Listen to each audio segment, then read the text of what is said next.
आज का जो टॉपिक है हमारा, डॉक्टर साहिबा, जी। मुझे जो पता चला है कि ये तो कोई सुनामी की तरह ये बीमारी है और इस बीमारी का नाम है पीसीओज। तो बिल्कुल। ये जरा बताएंगी, ये पीसीओज खवातीन की बीमारी है, ये क्या चीज होती है पीसीओज? सर जो पोली इसका नाम है पॉलीसिस्टिक ओवेरियन डिजीज हम्म। और इसको पॉलीसिस्टिक ओवेरियन सिंड्रोम भी कहा जाता है। जब एक से ज्यादा सिम्टम्स आ जाएं, मुख्तलिफ तरह से ये अपने आप को शो करने लगे, सिम्टम्स दिखाने लगे, तो ये सिंड्रोम की तरफ चली जाती है।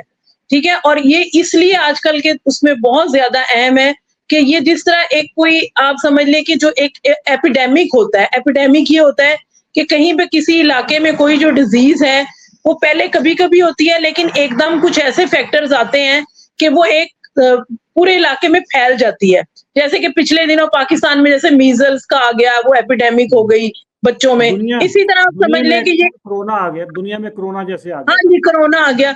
जो क्लिनिक्स पे आपके पास इंसिडेंस आता है वो कितने परसेंट होती हैं? वो अगर आप देख लें कि 100 मरीज कोई आ रहे हैं ना, 100 अनमैरिड बच्चियां भी हैं, उसमें से मैरिड भी हैं, उसमें से आप सोच लें कि 60 को तो कम से कम ये प्रॉब्लम ओहो, होता है। तो आप मतलब समझ लें कि ये किस तरह एक फिफ्टी सुनामी की तरह परसेंट जो है ना वो फैल रही फिफ्टी है। परसेंट 50% बच्चियों को जी। ये पॉलीसिस्टिक ओवेरियन सिंड्रोम हो रहा है। अच्छा, ये बताएं कि इसकी मेन जो अ, कैसे पता चलता है कि किसी बच्ची को पॉलीसिस्टिक ओवेरियन सिंड्रोम है? क्या इसका कोई टेस्ट करवाया जाता है या कोई वैसे सिम्टम्स होते हैं, क्या होते हैं? इसके सबसे पहले तो जो है ना जो अनमैरिड लड़कियां हैं, ठीक है ना, उनमें ये है कि वो ये सबसे पहले तो उनको पता नहीं इतना चलता, वो एकदम तो उनका वेट बढ़ना शुरू होता है ना। जी, वेट बढ़ा है। कुछ लड़कियों को पीरियड्स के प्रॉब्लम शुरू हो जाते हैं, माहवारी और अयाम के, ठीक है ना। उसमें ये कि कई तो लड़कियां ऐसी होती हैं कि शुरू से ही जब उनके पीरियड्स शुरू होते हैं तो उसी वक्त से ये डिजीज अपने आप को शो करना शुरू कर देती है। और अच्छा। किसी में ये होता है कि साल बाद, 2 साल बाद, या तब जाके जैसे जैसे उनका वेट बढ़ना शुरू होता है ना, तो साथ साथ ये बीमारी शुरू हो जाती है। और इसमें क्या होता है कि पहले जो उनको हर महीने होने होते हैं पीरियड्स, वो 2-2 महीने, 3-3 महीने का वक्फा हो जाता है, ठीक है ना। और फिर जब होते हैं तो फिर 2 दिन की स्पॉटिंग होती है, या बहुत किसी को होते हैं 4-4, 5-5 महीने बाद, तो काफी काफी दिन रहते हैं। मेंस्ट्रुअल इरेगुलरिटी सबसे ज्यादा मसला है इसमें, ठीक है। और साथ ही मरीज कंप्लेन करता है कि वजन बहुत बढ़ने लग गया है, ठीक है। लड़कियां कंप्लेन कर रही होती हैं कि उन पे, चिन पे और इधर जो है ना, जैसे आदमियों के बाल होते हैं, ठीक है ना, वैसे बाल आना शुरू हो गए हैं, सर के यानी बाल गिरना शुरू हो गए हैं। इस जगह पे चेहरे पे बाल आने शुरू हो जाते हैं। जी जी, बिल्कुल बिल्कुल। हम्म। और आदमियों की तरह जैसे यहाँ पे बाल गिर के बार्डनेस आ जाती है, गंजापन आने लगता है। जैसे ये मेरे सामने से गंजापन जी आ जी, रहा है ऐसे। बिल्कुल बिल्कुल, आप जैसा ही अच्छा ऐसा अच्छा। ही। और ये कंप्लेन होती है, एक्नी की होती है, दाने कील वहां से निकलने लग जाते हैं, ठीक है। ये तो इसकी मेन जो प्रॉब्लम्स आती है ना, ये वाले प्रॉब्लम आते हैं।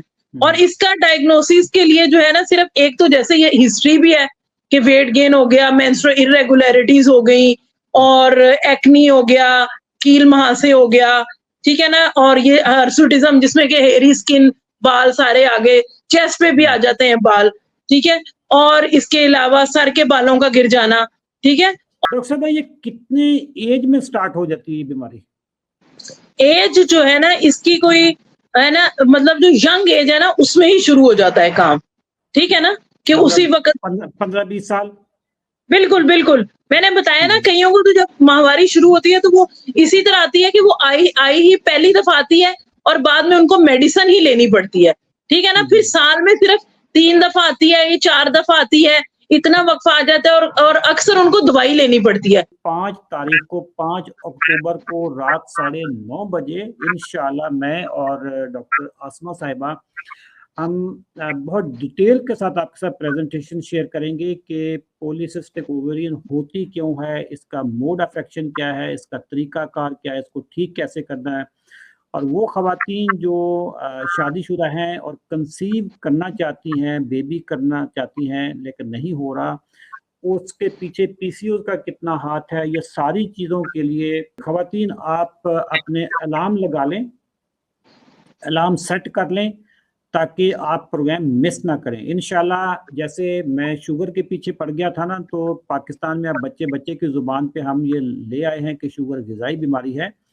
इसी तरीके से पीसीओएस का भी जब मुझे पता चला कि ये भी शुगर से मिलती-जुलती चीज़ है, तो हम इसके पीछे भी पड़ गए। हम बहुत प्रोग्राम करेंगे, पूरे पाकिस्तान की बच्चियों को हम अवेयरनेस देंगे। तो जिसकी वजह से ये देखें ना, एक छोटी-सी चीज़ है पीछे, आपकी इंसुलिन रेजिस्टेंस की वजह से पीसीओएस होते हैं, पीसीओएस की वजह से फिर आगे। अच्छा, आखिर में ज़रा ये चीज़ हम कल करेंगे कि पीसीओएस की अगर ट्रीटमेंट ना करवाई जाए तो उसके बाद जो मसाइल होते हैं, शुगर कितने परसेंट है, दिल के मसले कितने परसेंट हैं, किडनी खराब होते हैं, उसकी कितनी परसेंटेज है, ये सारी चीज़ें हम वेबिनार में बताएँगे। वो तमाम ख़वातीन जिनको नहीं भी हैं, वो भी प्रोग्राम अटेंड कीजिएगा। मैं जितने भी मेल हज़रात हैं, उनसे भी रिक्वेस्ट करूँगा कि अगर आपके बेटी, बीवी को या बहन को नहीं भी, तो फिर भी ये प्रोग्राम अटेंड करवाएँ, क्योंकि वो चंद ऐसी ख़वातीन को लाज़मी जानती होंगी जिनको पीसीओएस होंगे। ठीक है? बहुत शुक्रिया लेडीज़ एंड जेंटलमैन।